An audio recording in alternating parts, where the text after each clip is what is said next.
早安。早安。你好吗？你好。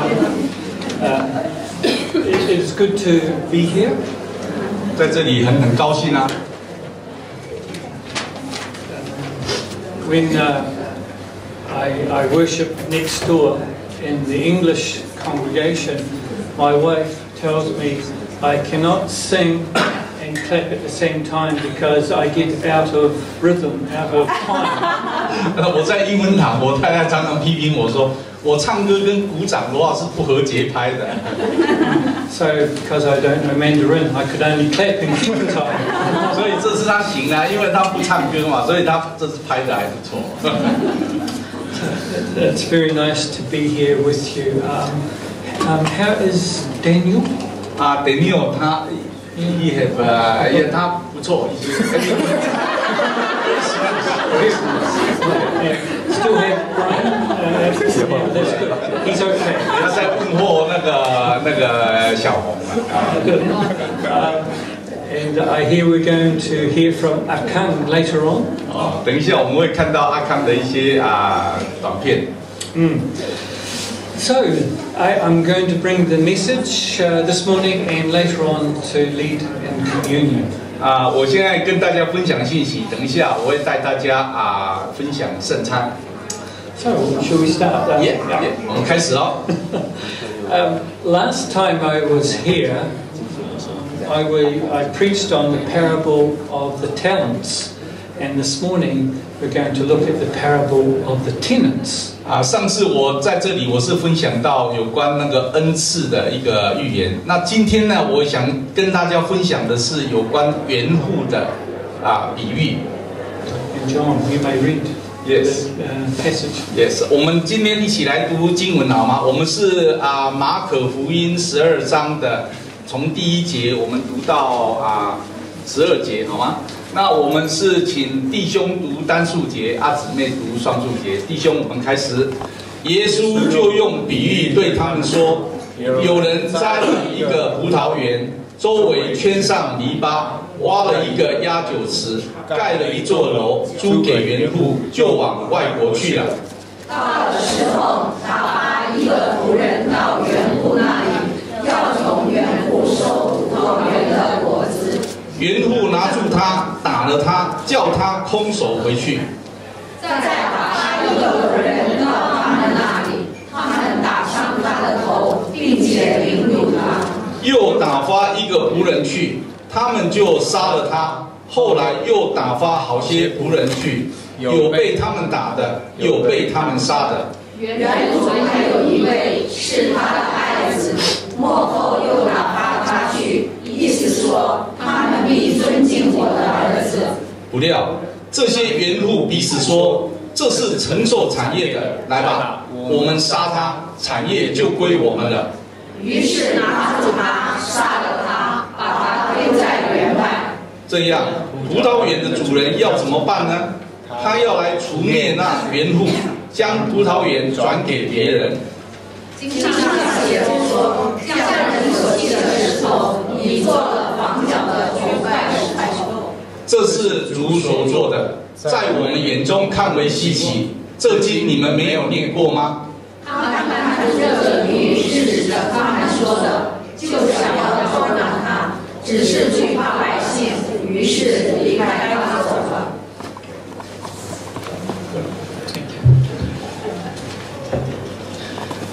I must say that when I came to prepare this message and read through this, I found it very hard to understand. 其实我必须要承认当我在准备这个讲章的时候，我觉得这个有时候很难理解。And to find those spiritual truths that God would like us to know. 就是我们要去了解到底这个有什么属灵上的真理，神要我们去了解，透过这个比喻的呢？ But bit by bit, as I read and as I studied and praying a lot, I thought that God wanted to show us a couple of things, spiritual truths.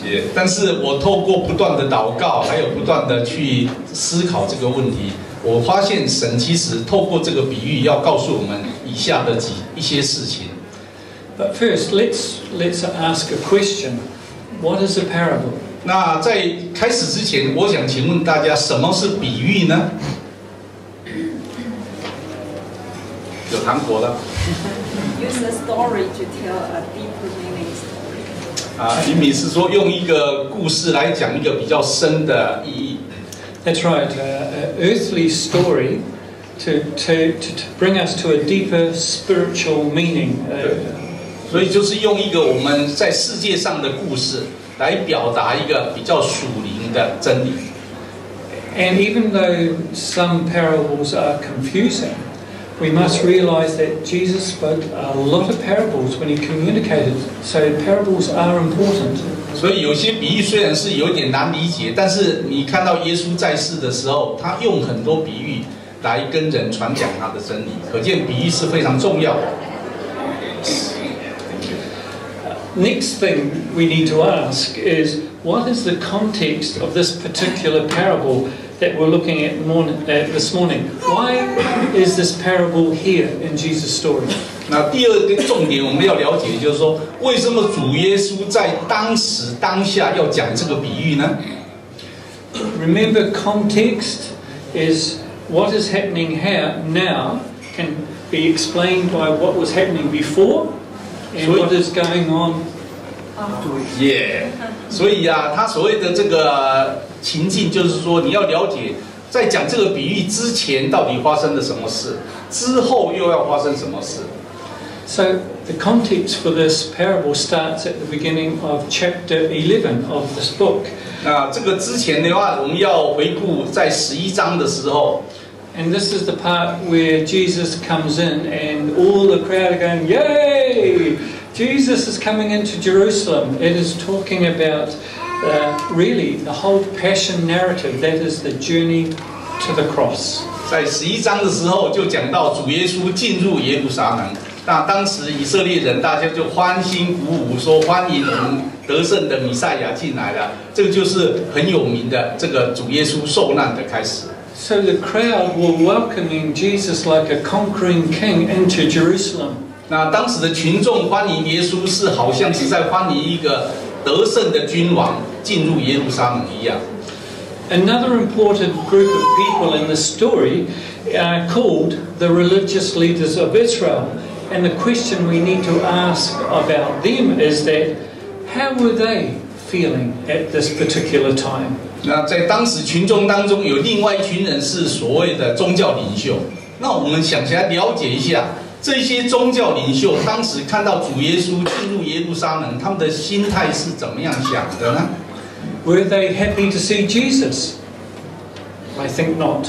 你觉得他们看到耶稣，他们很高兴吗？我个人认为，他们这些宗教领袖们可能不高兴的。So after Jesus entered into Jerusalem, he went down to the temple and he cast all the people out. He threw them out, knocked over the tables, because he did not like the commercial activity.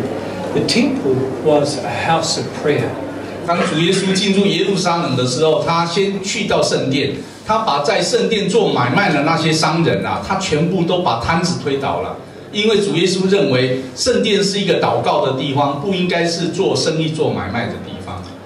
This was the last straw for the religious leaders. And could you imagine what they were thinking? They were probably thinking, who does he think he is? We're the boss around here. 所以我想这是压垮这些宗教领袖最后一根的稻草了。因为这些宗教领袖看到主耶稣在圣殿的这些作为，我想他们当时一定想说，你认为你是老几啊？你可以在圣殿干这种事啊？你知道在圣殿这老大是谁吗？老大应该是我们这些宗教领袖才对的。So the religious leaders challenged Jesus. They said, by what authority do you do all this? And that's in chapter 11, verse 27. 所以在11章27节，我们就看到当时的宗教领袖，他们就挑战耶稣说：“请问你谁给你权柄，可以在这边做这样的事？” And Jesus replies with this amazing question back to them. And this causes the religious leaders to mumble under their breath, because they knew that if they answered either way, they would condemn themselves 所以啊，主耶稣是非常聪明的。他的回答对这个问题的回答就是说：那请问你，我反问你一个问题，你回答我，我再回答你的问题。请问你，施洗约翰是从神差来的，还是从人差来的？结果这些宗教领袖们一听这个问题，他们就僵住了，因为他们知道，不管他们是回答从人来的，还是从神来的，都会得罪某一些人，所以他们就哑口无言。So you can read about that later on when you go home, what he said to them, or the question. But Jesus didn't stop there. He was not going to let them off so easy. So he then spoke this parable about the tenants. 所以各位回家以后，你们可以去继续的看11章发生的事情。但是我们在这里要讲的就是说，主耶稣他并不是在这里就停住了，他没有让这些宗教领袖这么好过。他就接着继续讲这个我们今天要讲的这个比喻。So the quick answer of what is this parable? It is that the man who planted the vineyard is God, and the vineyard was the promised land that God had wanted the Israelites to have. 所以我们简单的讲，这些栽种葡萄的呢是神，那这个葡萄园就是神对我们应许的一些福分。So God gave his people this land, and he wanted the Israelites to be a blessing to all the nations. But they didn't. They rebelled against God. So then God would send many prophets and servants to tell them to, what's the best way, to tidy up your act and to follow my commands. But they didn't. And they killed those messengers. 结果这个神把这些产业交给以色列人，他本来是希望以色列人能够跟这些其他的人来分享神的福音。可是这些以色列人他们是根本就是不听话，就是悖逆顽梗，所以神只好就是差一些先知去告诉他们说，你们应该要反省，要悔改。可是这些以色列人，他们竟然把这些差去的先知，有些杀死，有些打死。And then finally God sends his son to the owners and says, look, listen to my son. But what did they do?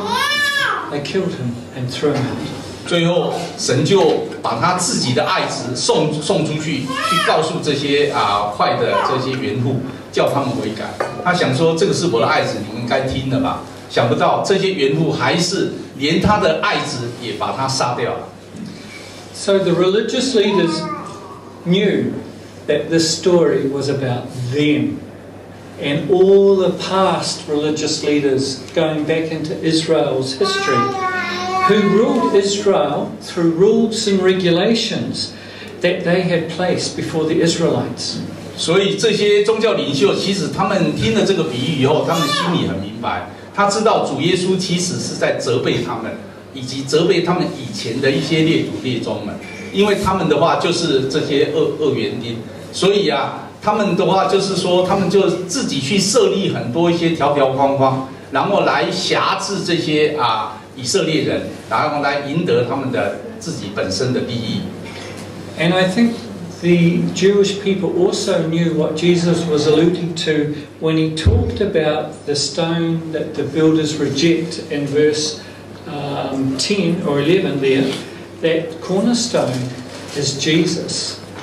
当然，这些宗教领袖他们也知道说，当主耶稣引用的旧约的圣经，在第10节里面，他写说，经上写着，匠人所弃的石头，已做了房角的头块石头。这一块石头指的就是主耶稣。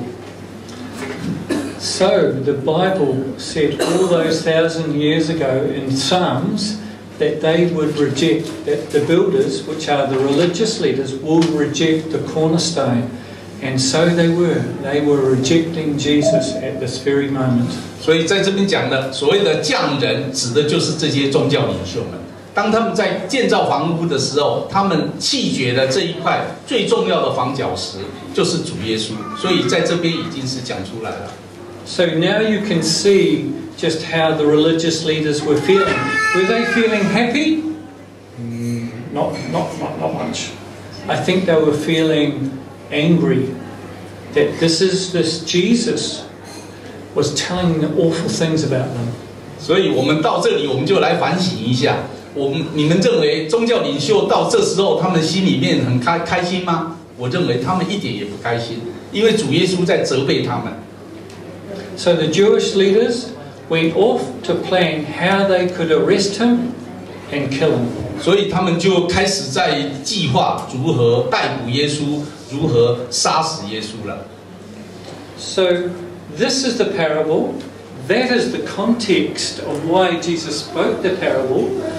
Therefore, what is it saying to us, Christians here in Palmerston North in the 21st century? 所以我现在已经把这个比喻讲得清楚了，我也把这个比喻的前因跟后果都讲得清楚了。所以我们今天来反省一下，到底主耶稣讲这个比喻是要跟我们今天在座的，以及我们整个 Palmerston North 的基督徒说什么信息呢？ After thinking, writing, and praying, I think what God is asking us is to hold up God's mirror and have a look at our own lives to see how we are going. And do we see that, is there any part of my life is like this religious leaders whom we call the Pharisee? 所以我们今天我们所有在座的每一位基督徒，我们都要好像是拿着个镜子来照自己，照照看我们的行为，我们是不是有一些某一个部分，其实或多或少有点像当时的宗教领袖，我们有时候称呼他们法利赛人呢。For it seems that the religious people want to live a life by rules and regulations. These people also develop a very happy appetite for power, pride, and greed. 其实这些宗教领袖，他们是很喜欢过着一个有一些条条框框、诫命这些法规的这些生活的，然后他们也非常的渴望他们现在拥有的权利、拥有的一些金钱、一些地位的。And these people prefer that Jesus was not in their lives. 他们是希望最好主耶稣都不要来干扰他们的生活。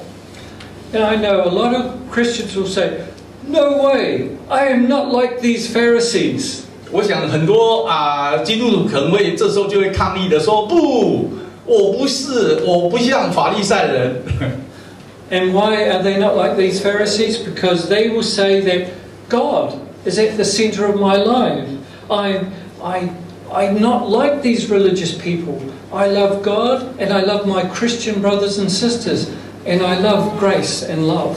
那为什么很多基督徒可能会抗议说他不像法利赛人呢？因为他可能会说：“你看我爱神，神是我生活的重心，然后我也爱我的弟兄姊妹，我也享受神的恩典，所以我不像法利赛人了。” So I'm nothing like these religious people because I love God and I don't like a bunch of rules and regulations. I love His love and grace. 那我一点也不像法利赛人，因为我也不喜欢一些条条框框、一些戒律、一些的生活，所以我也喜欢我的弟兄姊妹，我也喜欢过一个有恩典的生活。That is fair enough.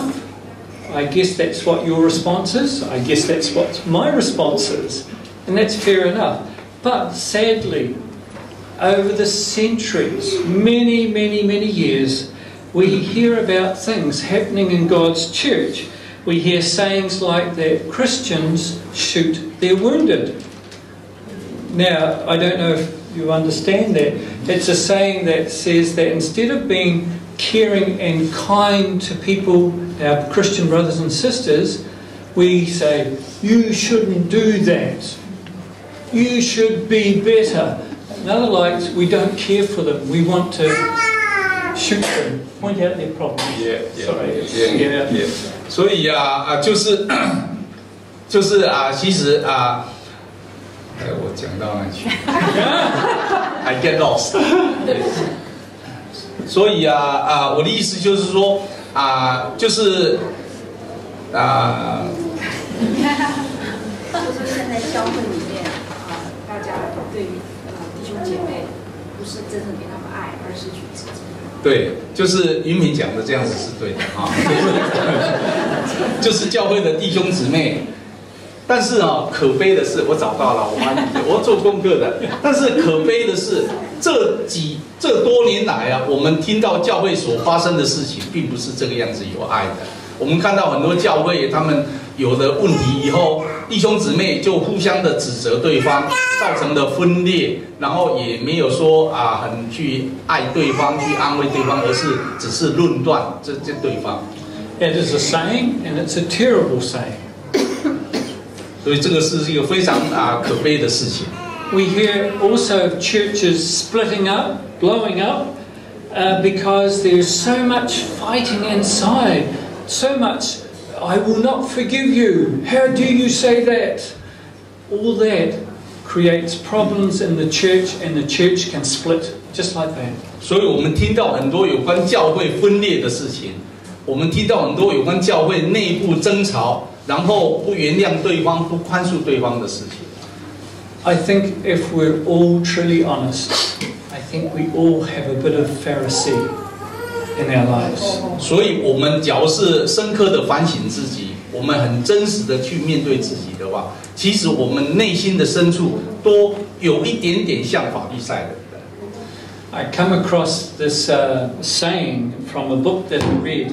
It says, the best argument for Christianity is Christians, their joy, their certainty, and their completeness. But the strongest argument against Christianity is also Christians when they are somber and joyless, when they are self-righteous, when they are narrow and repressive, then Christianity dies 1,000 deaths. 那我读了一本书这一本书呢，我读了一本书，这一本书他就说了他说对基督教而言，最好的论证是基督徒本身。当我们看到基督徒他有喜乐，他有确据，他完全的时候，我们就相信基督教了。但是对基督教来讲，最不好的论证也是基督徒本身，就是当我们看到基督徒他自己就心里面充满了悲伤，他没有喜乐，他自以为意的话，那其实这个就是可以看出他们是狭隘，而且他们是压抑的。这时候基督教本身已经死了1000次了。Run out of battery. You're running out of battery. Oh, that's running out of battery. Very good. Another author from another book put it another way, a different way, and he said this: you can read the Bible from the tree of life perspective and find redemption, healing, trust, and peace, and live as a man or woman in whom God's kingdom is evident. 那另外一个作家呢，他是解释这个观点，从另外一个观点，他说你可以从生命树的角度来读圣经，也就是说，你找到了救赎，找到了医治，找到了信任，找到了平安，然后活得好像是我们在神的国度里面很确定的人一样。Or you could read the Bible from the tree of the knowledge of good and evil perspective and become legalistic and condemn everyone who does not agree with you. 那你也可以从分别善恶树的观点来读圣经，那这时候你就可能变成一个律法主义，然后你就会去论断每一个意见跟你不一样的人。And I believe that many Christians in their desire to grow in their Christian faith become too focused upon the growing of knowledge of God. 那我相信呢，很多基督徒他们因为太希望对基督的信心能够成长，所以他们可能太专注在对神的知识的追求上。In 1 Corinthians chapter 8 verse 1 it says this, that knowledge puffs up, but love builds up. 在哥林多前书8章的第1节里面有一句话，就是说，知识是叫人自高自大，唯有爱心能造就人。Now please do not get me wrong here. I am not saying do not read your Bible. I'm not. That's extra. 所以请大家不要误会我并不是叫大家不要读圣经。Because it is good to have knowledge of God. The scriptures are the source of this wonderful knowledge. However, far many Christians that they focus more on the knowledge side of God instead of allowing the Holy Spirit to change them from the inside out.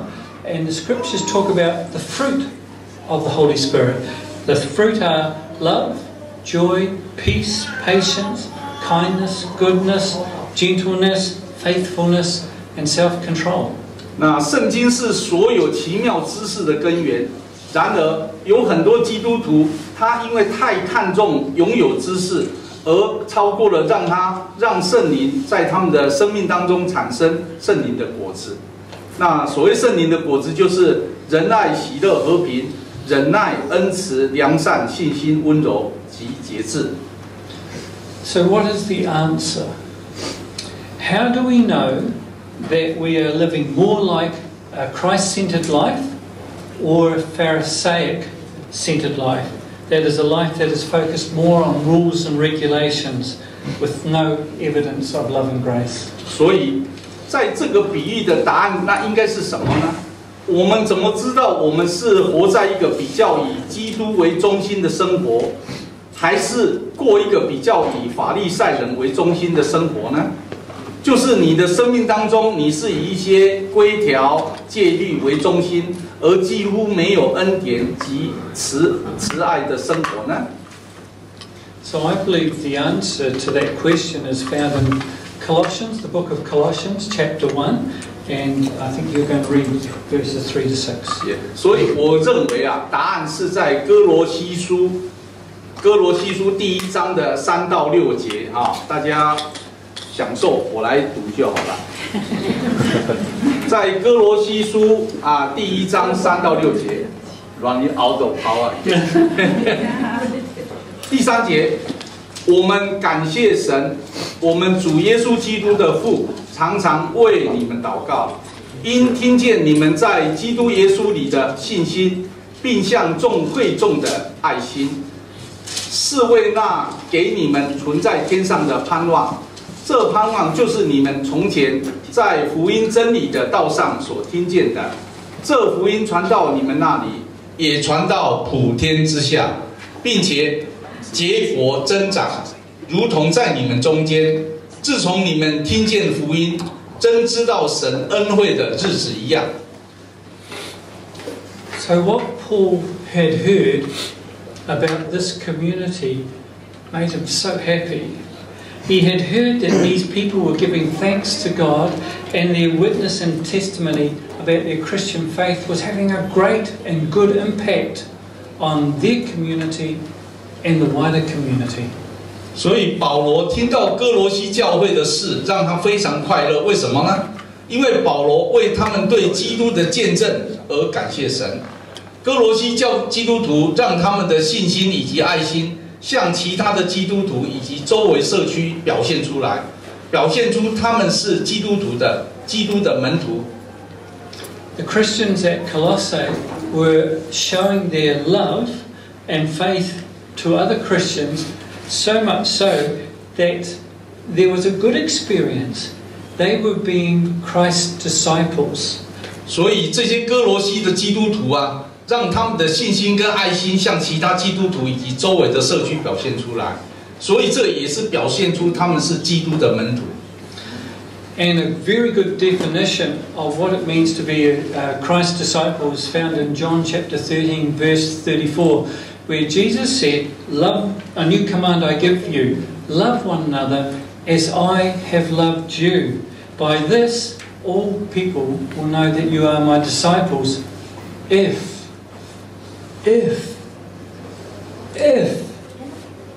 you love one another." 所以耶稣对门徒的定义，最好的定义是在约翰福音13章的34节，在这里耶稣说：“我赐给你们一条新命令，乃是叫你们彼此相爱。我怎样爱你们，你们也要怎样相爱。你们若有彼此相爱的心，众人因此就认出你们是我的门徒了。Insert. There's no three ifs here. But very important word, if. So good news, I think, spreads quickly. I think you would agree. And good news was spreading about Christians having a powerful impact amongst each other, but to the wider community. And this was made Paul's heart sing with joy. He rejoiced.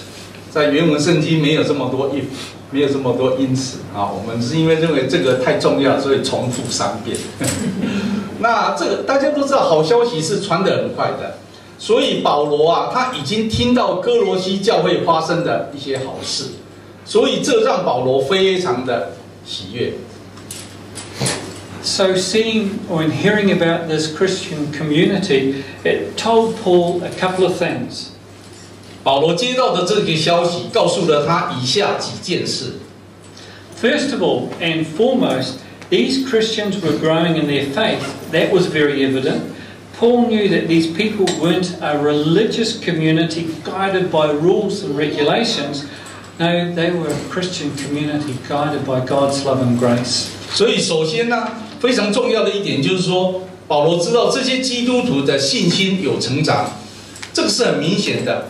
因为保罗知道这些人他不是被所谓的规条啊、戒律所引导的宗教团体，这些人是被神的恩典以及爱所引导的基督徒团体。So Paul also knew that they would be a healthy community, a very healthy community that showed God's love and that they glorified God and thanked Him. 第二点，保罗也知道这一些基督教的团体是非常健全的，为什么呢？因为他们的态度以及他们的行为已经荣耀了神及基督。And this would have a powerful effect on the city of the citizens of Colossae. 所以这会告诉其他的哥罗西人，神及基督是真实的。So, in conclusion, we've got there. Yes. 结论。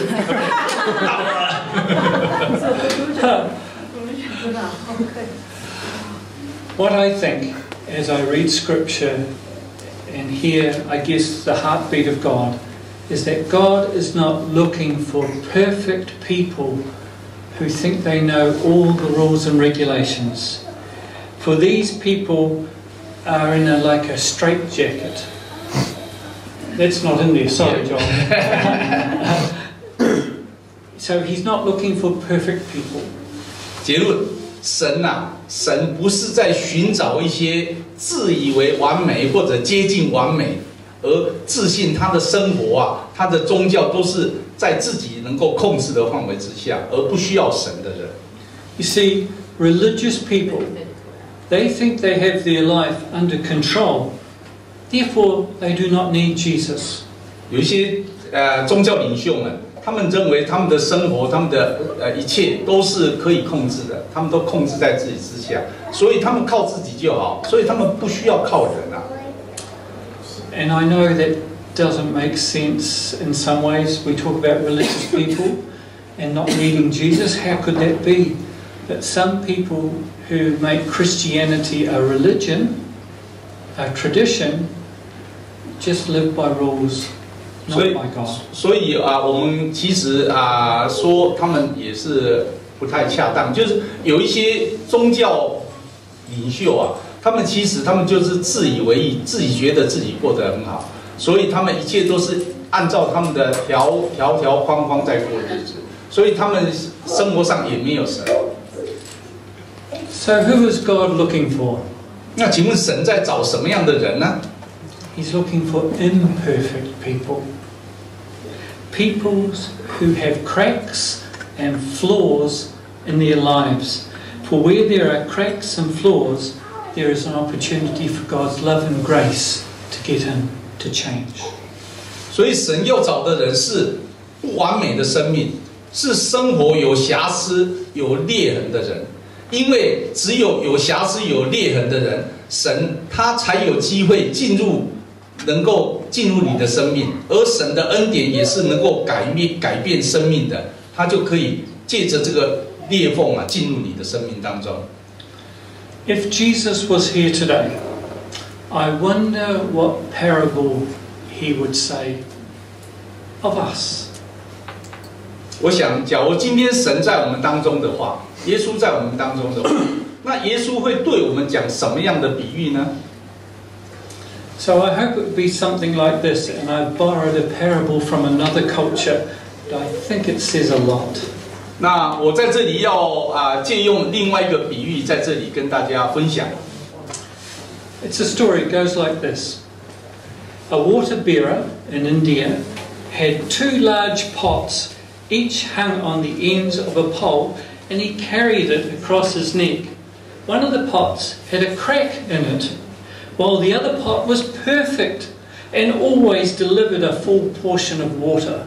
那在印度啊，有一个挑夫啊，那这个挑夫他有2个大水缸，然后他有一根扁担啊，所以他就常常用那个扁担啊，左边一个，右边一个，挑着他这2个大水缸。那这2个大水缸有一个是完美无缺的，所以说一整缸的水；另外一个是有漏的，有裂缝的，所以他每次啊，这个水漏到家里面啊，一缸只剩下半缸了。So at the end of a long walk from the stream to the house, the cracked pot always arrived half full. For a full 2 years, this went on daily, with the water bearer delivering only 1.5 potloads of water to the house. 所以每天当这个挑夫他从溪水旁舀了满满的2缸水挑回家的时候，那漏到家里面的时候，大家都知道了，只剩下一缸半，因为那个有裂缝的，它就一路上一直漏嘛。Of course, the perfect pot was very proud of his accomplishments. He was perfect in every way. But the poor cracked pot was ashamed of its own imperfection and miserable that it was able to accomplish only half of what it was made to do. 当然啦，那一只完美的缸，他就很骄傲，因为他一整缸的水都抬回来了啊。那只有裂缝的，他就觉得很不好意思啊，因为他每次都是漏掉半缸嘛，所以他就觉得好像是没有把全部的水带回来，然后对主人很不好意思的意思。After years of what it perceived to be bitter failure, the cracked pot spoke to the water bearer one day by the stream. I'm ashamed of myself, and I want to apologize to you. 那经过了几年啊，这个有裂缝的缸，有一天他鼓起了勇气，跟他的那个挑夫啊道歉。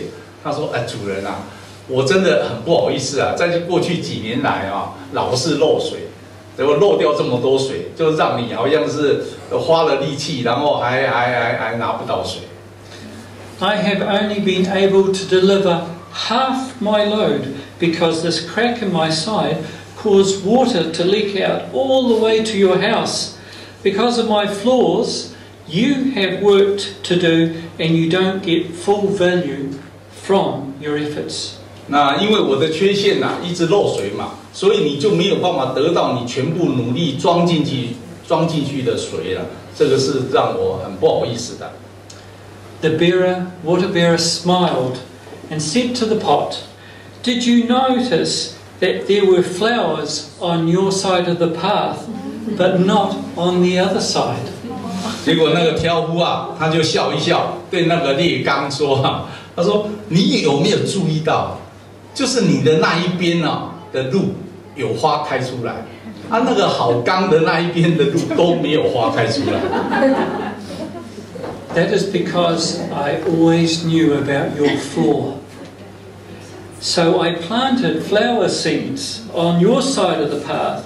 Every day as we walked back, you watered them. For 2 years I have been able to pick these beautiful flowers to decorate the table. Without you being just the way you are, there would not be this beauty to grace the house. 挑夫继续跟那个裂缸讲，他说：“因为我知道你有缺陷了，所以啊，我就在你那一边啊埋下去啊那个花的种子。所以每一天我们在回家的时候，你一边的漏水，就是在帮我浇花。啊，所以你看啊，我们2年来，我们家都有花可以布置啊，家里面这么漂亮，那就是因为你的功劳。Are you a cracked pot or a perfect pot? 今天我问大家一个问题：你自认为你是一个完美的缸，还是你是劣缸？ Are you a cracked Christian that needs to know God's love and grace and forgiveness every day? 那你是一个完美的基督徒呢，还是你是一个有缺陷的基督徒？你需要每天来认识神、亲近神的基督徒。 Or are you a perfect Christian who knows all the rules and regulations from the Bible and will not let anyone change your life? 还是你是一个自认为你是一个完美的基督徒，你知道圣经里面怎么样的事是可做不可做，你的规则规律你都非常清楚，所以你也不喜欢别人来改变你的生活的基督徒。 This parable is like holding up a mirror, God's mirror, and He's asking us to look at ourselves. 所以这个比喻就好像一面镜子，让我们自己可以光照我们自己，自己去反省，你到底是哪一样的人。 And I think we will see a little bit of the Pharisee in us. 你仔细看，其实我们都会看出有一点点法利赛人的影子。 But as long as we acknowledge that and depend on God's grace and love, then I think we will grow into the disciples that He wants us to be. 但是不要灰心，假如是你认知到这一点，你能够继续的亲近神的话，我们还是可以为神所用的。 Amen. 阿们。